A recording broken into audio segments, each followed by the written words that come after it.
ছাত্র জনতার আন্দোলনের চূড়ান্ত পর্যায়েও অতিরিক্ত বল প্রয়োগের মাধ্যমে ক্ষমতায় থাকার চেষ্টা করেন আওয়ামী লীগ সভাপতি শেখ হাসিনা।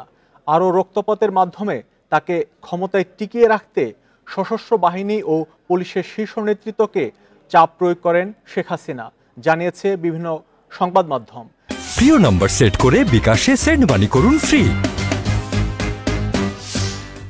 দেশ ছাড়ার আগে সোমবার সকালে 10:30 থেকে প্রায় 1 ঘন্টা 3 বাহিনীর প্রধান ও পুলিশের আইজিপিকে আন্দোলনরত ছাত্র জনতার উপর আরও কঠোর হওয়ার জন্য চাপ দেন শেখ হাসিনা।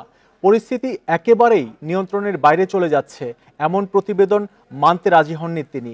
পরে তার বোন শেখ রেহানা এবং বিদেশে থাকা ছেলে সজীব ওয়াজেদ জয় তার সঙ্গে কথা বললে পদত্যাগে রাজি হন শেখ হাসিনা।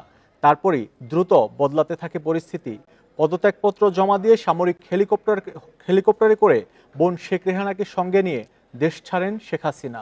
এর আগে দলীয় অস্ত্রধারী কর্মীদের নামিয়ে রোববার দিনভর সারা দেশে ব্যাপক তাণ্ডব ও প্রাণহানি ঘটিয়েও ছাত্র জনতার আন্দোলন সামলাতে পারেননি শেখ হাসিনা। সোমবার ভোরে কারফিউ কড়াকড়ি করা হলেও সকাল 9টার পর থেকে আন্দোলনকারীরা কারফিউ ভেঙে নামতে শুরু করেন। 10টা নাগাদ ঢাকার বিভিন্ন স্থানে জমায়েত বড় হতে থাকে।